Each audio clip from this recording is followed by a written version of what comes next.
24 గంటల్లోనే ఇరాన్ని పూర్తిగా అంతం చేస్తామంటున్నాడు ట్రంప్. ఒక్క రోజులోనే ఇరాన్ పూర్తిగా తుడిచిపెట్టుకోబోతోంది అని చెప్పి అమెరికా బాస్ డొనాల్డ్ ట్రంప్ అంటున్నారు. Where every bridge in Iran will be decimated by 12 o'clock tomorrow night, where every power plant in Iran will be out of business, burning, exploding, and never to be used again. I mean, complete demolition by 12 o'clock. And it'll happen over a period of 4 hours if we wanted to. We don't want that to happen. We may even get involved with helping them rebuild their nation. And you know what? If that's the case, the last thing we want to do is start with power plants, which are among the most expensive things, and bridges. You saw the bridge went. We were very close to a deal. And then I got a call from Mr. Witkoff, Mr. Kushner, and JD saying, I think they're breaking the deal. I said, tell them that's okay. Don't worry about it. But tell them to look out their window and watch. And within 45 minutes, I gave the order to knock out the biggest bridge. I gave the order, knock out the biggest bridge in, I believe, the Middle East, but the biggest bridge in Iran. And within 10 minutes after I gave that order, that bridge was over. So do I want to do that? No.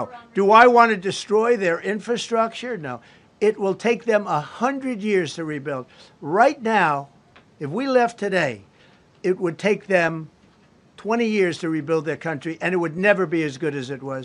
And the only way they're going to be able to rebuild their country is to utilize the genius of the United States of America. We have a plan, because of the power of our military, where every bridge in Iran will be decimated by 12.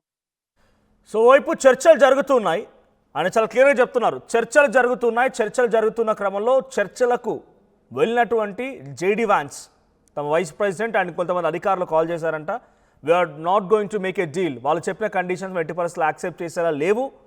So మనం చెప్పిన conditions వాళ్ళు accept చేయడం లేదు, మనం deal కుదుర్చుకునేలా లేదు అనేటువంటి ఒక phone చేశారంట. వెంటనే డొనాల్డ్ ట్రంప్ రిప్లై ఇచ్చాడంట, let them wait for next 45 minutes. వాళ్ళని ఒక 45 నిమిషాలు ఆగమని చెప్పు, యుద్ధ విమానాలు సిద్ధంగా ఉన్నాయి, పేల్చేస్తానని చెప్పాను. అక్కడ ఉన్నటువంటి ఇరాన్లో అతిపెద్ద బ్రిడ్జ్ని పేల్చేశాను అనేటువంటి మాటను డొనాల్డ్ ట్రంప్ చెప్తున్నారు. వీ హ్యావ్ B-2 బాంబర్ అంటున్నాడు ఆయన. బంకర్లను సైతం కుప్పకూల్చేటువంటి బాంబులు మా దగ్గర ఉన్నాయంటున్నాడు. పవర్ ప్లాంట్స్ని, బ్రిడ్జెస్ని పేలుస్తున్నాను, ఇంకా పేలుస్తున్నాను అనేటువంటి మాటను మాట్లాడుతున్నాడు. నేను తలుచుకుంటే ఇరాన్ని 100 సంవత్సరాలు వెనక్కి నెట్టేయగలుగుతాను. 100 సంవత్సరాల రాతి యుగం నాటి పరిపాలన వాళ్ళకి తీసుకొస్తాను.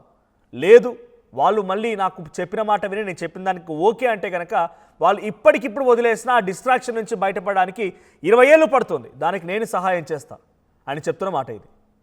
ఇరాన్ని తన కంట్రోల్లోకి కంప్లీట్గా తీసుకుంటే, వాళ్ళు ఈయన చెప్పిన మాటల్లా వింటే ఇప్పటికిప్పుడు ఇరాన్ని అలాగే వదిలేసిన దాన్ని రిట్రైవ్ చేసుకోవడానికి ఇరాన్కి 20 సంవత్సరాలు పట్టింది. దాన్ని నేను సహాయం చేస్తాను. కానీ నా మాట వినకుండా వాళ్ళు ఇంకా తెగదీస్తే నేను అక్కడి బ్రిడ్జెస్ని, పవర్ ప్లాంట్స్ని అన్నిటినీ కొట్టేస్తానని చెప్పేటువంటి మాటని డొనాల్డ్ ట్రంప్ తన వార్నింగ్ని చెప్తూ ఉన్నాడు.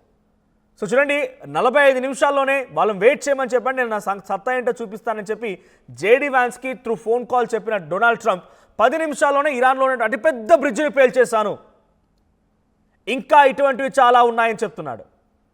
ఇంకా ఇటువంటివి చాలా ఉన్నాయి, 10 నిమిషాల్లోనే పేల్చేయగలిగాను. ఇక నా మాట వినట్లేదు కదా వాళ్ళని కిటికీలు తెరుచుకొని చూడమని చెప్పండి అనేటువంటి మాటను కూడా డొనాల్డ్ ట్రంప్ జేడీ వాన్స్కి ఫోన్ కాల్లో చెప్పాడంట. Let them open the Windows, వాళ్ళ కిటికీలను తెరుచుకొని చూడమని చెప్పు, ఏ రకంగా విధ్వంసం జరుగుతుందో అనే రకంగా Donald Trump హెచ్చరిస్తున్నాడు.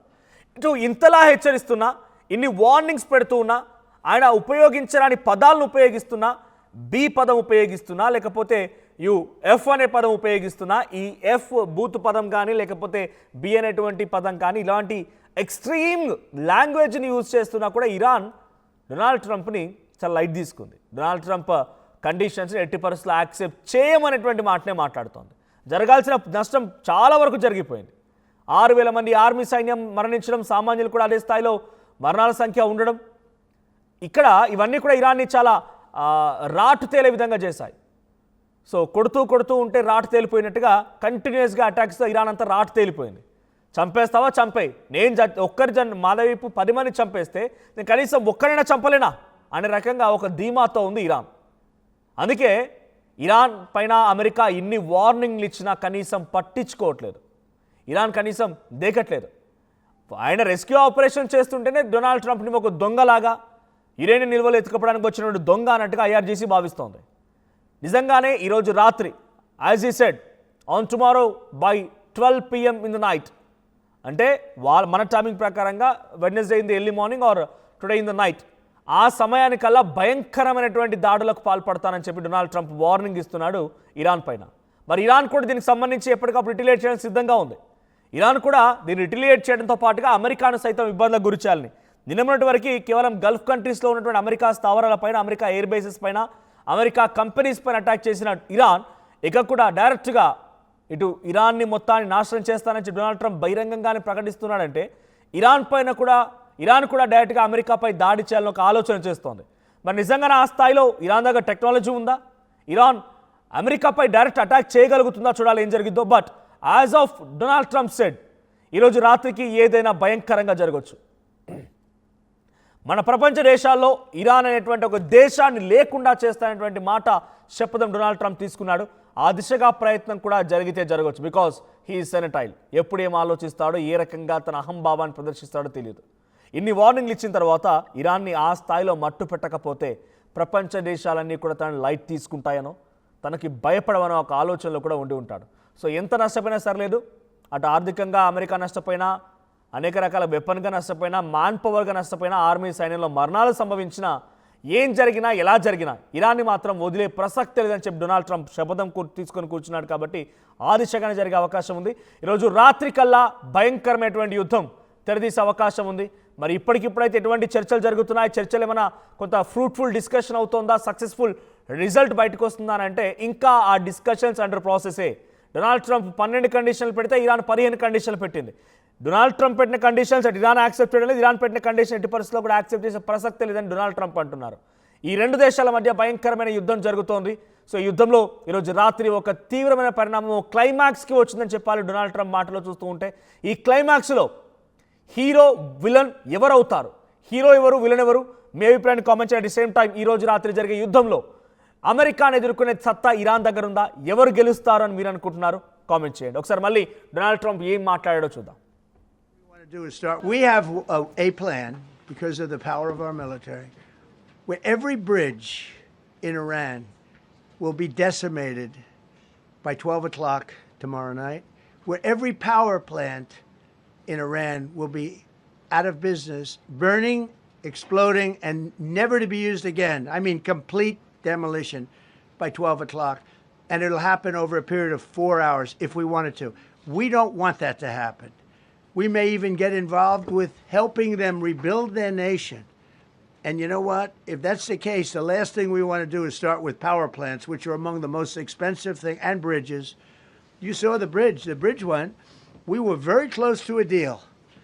And then I got a call from Mr. Witkoff, Mr. Kushner, and JD saying, I think they're breaking the deal. I said, tell them that's okay. Don't worry about it. But tell them to look out their window and watch. And within 45 minutes, I gave the order to knock out the biggest bridge. I gave the order, knock out the biggest bridge in, I believe, the Middle East, but the biggest bridge in Iran. And within 10 minutes after I gave that order, that bridge was over. So do I want to do that? No. Do I want to destroy their infrastructure? No. It will take them 100 years to rebuild. Right now, if we left today, it would take them 20 years to rebuild their country, and it would never be as good as it was. And the only way they're going to be able to rebuild their country is to utilize the genius of the United States of America. We have a plan because of the power of our military, where every bridge అసలైన తొలి వెలుగు. Follow WhatsApp @తొలి వెలుగు official.